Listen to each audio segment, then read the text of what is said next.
오바댜 선지자는 에돔 족속의 멸망을 예언했던 선지자입니다. 구약 성경에 오바댜가 참 많이 나오는데 한 12명 정도 나오는데 정확하게 어떤 오바댜인지는 알 수가 없습니다. 시기적 배경도 알 수가 없고, 에돔의 죄를 크게 두 가지로 보자면 한 가지는 교만이고 한 가지는 포학입니다. 앞부분에서는 에돔의 교만에 대해서 이야기하고 있는데, 에돔은 높은 산 꼭대기에 바위를 파서 성읍을 건설했습니다. 바위 성읍이죠. 그래서 오늘날은 그 성읍이 지금까지도 남아있기 때문에 페트라라 하는 관광지와 유적지로서 유명한 그곳이 되어 있고, 그리고 에돔 족속은 바위산에 살았기 때문에 그 땅은 농사를 지을 수가 없었습니다. 농사를 지을 수 없기 때문에 그들의 산업이라고 하는 것이 주로 약탈이죠. 그 왕의 대로라고 하는 무역로가 있는데 그 왕의 대로가 에돔 족속을 통과하는 그 가운데 있었기 때문에 무역상인들을 항상 약탈을 해가지고 보물을 빼앗아서 그 보물로서 생계를 유지하고 했었습니다. 그래서 에돔 족속은 항상 보물을 자랑했었죠. 그리고 그 땅에는 지혜로운 사람이 많았다고 해서 또 지혜를 자랑하기도 하고, 하나님께서 가장 싫어하시는 것이 교만인데 그들은 그들의 튼튼한 요새와 보물과 지혜와 이런 것들을 늘 자랑했었습니다. 하나님 앞에 그것 때문에 교만했었던 것이죠. 그리고 오늘 본문의 후반에는 그들의 포학으로 말미암아 하나님께 미움을 받게 됩니다. 내가 내 형제 야곱에게 행한 포학으로 말미암아 부끄러움을 당하고 영원히 멸절되리라 말씀하고 있습니다. 이스라엘이 이방 군대의 침략을 받아서 이스라엘이 무너지고 예루살렘이 함락되던 날이 있었습니다. 그러할 때 야곱 족속이 그렇게 무너질 때 에돔 족속은 어떻게 했어야 할까요? 에돔은 에서의 후예 아닙니까? 이스라엘의 쌍둥이 형제였던 에서의 후예였기 때문에 자기 형제 국가가 그렇게 어려움을 당하고 고난을 당할 때 도와주든지 아니면 슬퍼하든지 가슴 아파하든지 그렇게 했어야 되는데 오히려 기뻐하고 또 방관하고 심지어 침략군들을 도와주기까지 했다는 것입니다. 침략군들이 백성들을 사로잡아서 포로로 끌고 가면 그 빈집에 들어가서 오히려 또 약탈을 하고 도망자들을 가로막고 도망자들을 잡아서 침략군들에게 넘기기도 하고 인신매매를 하기도 하고, 이것들이 바로 에돔 족속의 죄악이었습니다. 이스라엘 민족이 가나안 땅에 들어갈 때 하나님은 에돔 족속을 통과하지 말라고 말씀하셨습니다. 세일산을 통과하지 말라고. 그 땅은 하나님께서 에서에게 주신 땅이기 때문에 그 땅은 점령하지 말라고 하나님께서 에돔 족속에 대한 배려를 해주셨습니다. 그래서 이스라엘 민족이 에돔과 전쟁을 벌일 수도 있었지만 일부러 그 땅을 통과하지 않고 우회해서 가나안 땅에 들어갔던 그런 역사적인 사실이 있습니다. 이스라엘은 에돔에게 그렇게 호의를 베풀었는데 에돔은 역사적으로 끝까지 이스라엘을 얼마나 핍박하고 또 괴롭게 했는지 모릅니다. 일단 에서가 야곱을 죽이려 하지 않았습니까? 물론 야곱도 잘못이 있지만 야곱이 형을 속이고 아버지를 속이고 장자권을 빼앗았을 때 에서는 야곱을 죽이려 하였습니다. 또 야곱이 외삼촌 라반의 집에서 돌아올 때도 야곱이 400명의 장정들을 이끌고 온다는 그 이야기를 야곱이 듣게 되었습니다. 그때 또 한 번 에서는 야곱을 죽이려 했던 것입니다. 그리고 역사적으로 볼 때 에돔과 이스라엘은 한 번도 그렇게 화친했던 적이 없습니다. 늘 적대적인 관계였고 서로 전쟁을 벌였습니다. 마지막으로 에돔 족속이 이스라엘을 괴롭혔던 것이 바로 헤롯 왕 때입니다. 이미 에돔 족속은 사라졌지만 헤롯 왕은 에돔 족속 출신이었습니다. 에돔 족속 출신이 어쩌다가 이스라엘의 왕이 되어가지고 이스라엘의 참 왕으로 오신 예수님을 잡아 죽이려 했던 그런 기록까지 있습니다. 그러므로 에돔 족속과 이스라엘은 참 어떻게 뗄래야 뗄 수 없는 영원한 숙적이 된 것입니다. 그러나 하나님은 그러한 에돔 족속을 그냥 놔두시지 않고 반드시 멸절되리라고 말씀하셨고, 야곱 족속은 불이 되고 요셉 족속은 불꽃이 되어 에서 족속을 삼킬 것이라고 말씀하고 있습니다. 이스라엘이 로마의 식민지 지배를 받고 있을 때 우리나라에서 3.1운동이 일어났던 것처럼 이스라엘 내부에서도 혁명이 일어나서 로마의 지배로부터 벗어나려고 했었죠. 그런 운동을 마카비 혁명이라고 합니다.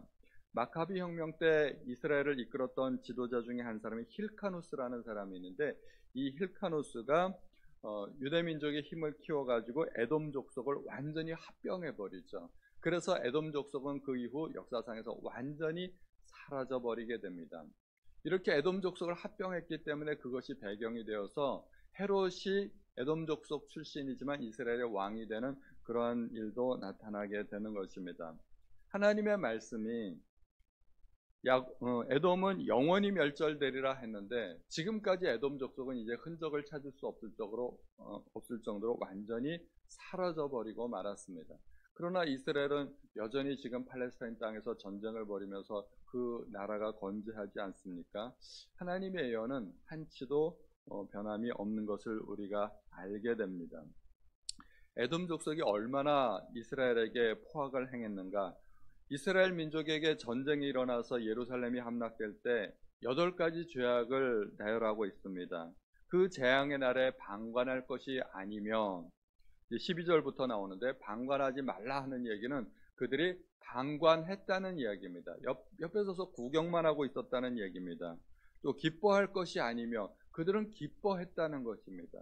이스라엘 민족의 침략과 멸망에 대해서 조롱하고 기뻐하고, 또 입을 크게 벌릴 것이 아니며 그 성문에 들어가지 않을 것이며 그 고관을 방관하지 않을 것이며 재물에 손을 대지 않을 것이며 도망하는 자를 막지 않을 것이며 남은 자를 원수에게 넘기지 않을 것이라고 쭉 8가지 죄를 나열하고 있는데, 다 그렇게 에돔 족속이 행했다는 것이죠. 에돔 족속은 높은 산에 바위를 파고서 도시를 건설하기 때문에 바위를 파기 위해서 수많은 인력들이 필요했을 것입니다. 아마 노예들을 잡아와서 그런 일들을 시키지 않았겠는가 생각이 됩니다. 인신매매를 했다는 얘기죠. 침략을 해서 노예들을 사로잡고 그 노예들로 강제노동을 시키고, 그런데 그 일에 이스라엘 민족이 포함이 되고 이스라엘 족속을 잡아와서 강제노동을 시켰다는 것입니다. 아모스 1장 6절에 보면 여호와께서 이와 같이 말씀하시되 가사의 서너 가지 죄로 말미암아 내가 그 벌을 돌이키지 아니하리니 이는 그들이 모든 사로잡은 자를 끌어 에돔에 넘겼습니다. 그러니까 그 국가들끼리 서로 사로잡은 자들을 종으로 삼고 노예로 삼아서 서로 인신매매를 했다는 것입니다. 에돔 족속이 많은 인력이 필요했기 때문에 그 가운데 이스라엘 민족을 사로잡아서 강제 노동을 시켰다는 것입니다. 이것이 아모스 선지자가 가사의 서너 가지 죄로 말미암아 예언하신 심판의 메시지인데, 이 가사가 오늘날 그 가자 지구죠. 그래서 이스라엘 민족은 물론 하마스가 자기들을 먼저 침략한 그런 것도 있지만 역사적인 그 역사의식 때문에 이스라엘 민족은 과거에 자기들이 박해받았던 그 사실 아직도 잊지 않고 아주 그 눈에는 눈, 이에는 이해하는 사람들이기 때문에 철저하게 그렇게 보복하고 응징하는 사람들입니다. 이러한 과거의 구약의 기록들이 아직도 이스라엘 사람들의 그 머릿속에 남아있는 거죠. 나라 없이 2000년 가까이 세계 민족의 여러 나라에 떠돌아다니고 또 독일 사람들한테 그렇게 박해받고 그런 것들을 아직도 기억하고 있는 것입니다. 그렇게 에돔의 죄에 대해서 하나님께서 열거하시다가 15절에 가서는 갑자기 범위가 넓어집니다. 여호와께서 만국을 벌할 날이 가까웠나니 내가 행한 대로 너도 받을 것인즉 내가 행한 대로 내 머리로 돌아갈 것이라. 그러니까 에돔 족속만 하나님의 심판을 받는 것이 아니라 만국이, 여러 나라가 동시에 이제 결국에는 심판을 받을 것인데, 에돔 족속은 그 하나의 샘플이 되고 있는 것이죠. 에돔이 심판을 받지만 여러 나라가, 만국도 똑같이 심판을 받게 되는데 그 원인도 같은 것이죠. 만국의 교만함과 또 만국의 포악함으로 말미암아 하나님께서 온 세상을 심판하시게 된다는 것입니다. 묘하게도 인류의 조상이 되는 아담과 에돔이 히브리어 글자로는 똑같습니다. 분명히 다른데, 발음도 다른데 어떻게 똑같으냐?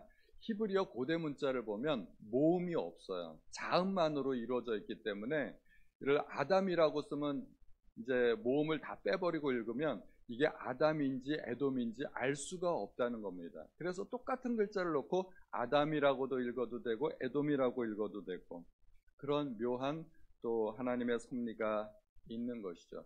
그래서 우리가 하나님의 이름을 정확하게 잘 모르는 것이, 하나님께서 분명히 모세에게 나는 여호와로라 하고 하나님의 이름을 밝혔는데 성경에는 여호와라고 그렇게 다 기록이 되어 있지 않고 자음만 기록이 되어 있으니까, 또 이스라엘 사람들은 하나님의 이름을 감히 입에 올리지 않았기 때문에 오랫동안 그 이름을 부르지 않다 보니까 그 이름을 까먹어 버린 거예요. 어떻게 발음하는지를 모르는데, 그래서 오늘날 가장 비슷한 이름으로 아마 야훼라고 발음하는 것이 옳지 않겠는가. 그래서 요즘은 또 여호와라고 안 그러고 야훼라고 또 발음을 많이 합니다.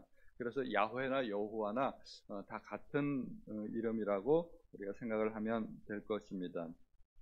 그래서 결국은 하나님께서 말씀하시는 것이 즐거워하는 자들과 함께 즐거워하고 우는 자들과 함께 울라고 로마서에서 우리에게 말씀하고 있습니다.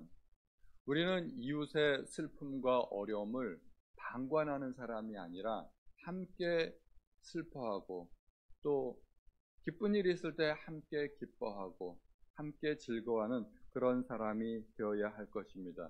주님은 내 이웃을 내 몸과 같이 사랑하라고 말씀해 주셨습니다.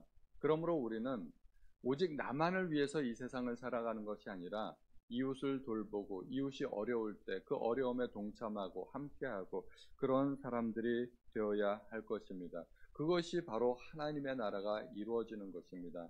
하나님의 나라는 반드시 우리가 죽어야만 가는 곳이 아니라 이 땅에서 하나님의 나라가 이루어져야 하고, 이 땅에서 하나님의 나라가 이루어지기 위해서는 나 또한 이웃의 고난에 동참하고 돌볼 수 있는 그런 마음을 가져야 된다는 것입니다. 내가 하나님의 백성이 아니라면 어떻게 이 땅에서 하나님의 나라가 이루어지겠습니까? 하나님의 말씀이 내 속에서 이루어지고 내 삶 속에서 이루어질 때 그때 비로소 내가 하나님의 백성이 되는 것이고, 그때 하나님의 나라가 이 땅에 이루어질 수 있는 것입니다. 오늘 내가 돌볼 수 있는 내 가까운 이웃은 누구인지 한번 살펴보시고, 또 어려운 이웃을 당한 분들이 있으면 도와줄 수 있으면 도와주고, 그리고 함께 기도해주고 그렇게 마음을 나누는 우리 성도님들이 되시기를 예수님의 이름으로 축원드립니다. 지금은 11월이 되어서 다니엘 기도회가 진행 중입니다. 혹시 다니엘 기도회를 같이 동참하시고 싶으신 분들은 8시까지 교회로 오시면 되겠고요. 금요일은 저희가 선교사님 모시고 예배를 드리기 때문에 9시에 자체적으로 예배를 드립니다. 금요일은 다니엘 기도회를 진행하지 않겠습니다. 우리 함께 기도하겠습니다. 하나님 아버지, 오늘도 저희에게 하나님의 말씀을 들려주시니 감사드립니다. 형제의 고난과 어려움을 방관하고 비웃고 오히려 약탈하고 침략자들의 편에 서서 포로들을 그들에게 넘겨줬던 이 에돔의 죄는 결코 하나님께서 용서하시지 않으실 것입니다. 하나님, 우리가 이 세상을 살아가면서 어려움을 당한 이웃의 그 어려움을 외면하지 않도록 도와주시고, 그들을 위해서 중보하고 그들을 도와줄 수 있는 넉넉한 마음을 가질 수 있도록 도와주옵소서. 오늘도 함께 하시니 감사드리며 우리 주 예수님의 이름으로 기도하였습니다. 아멘.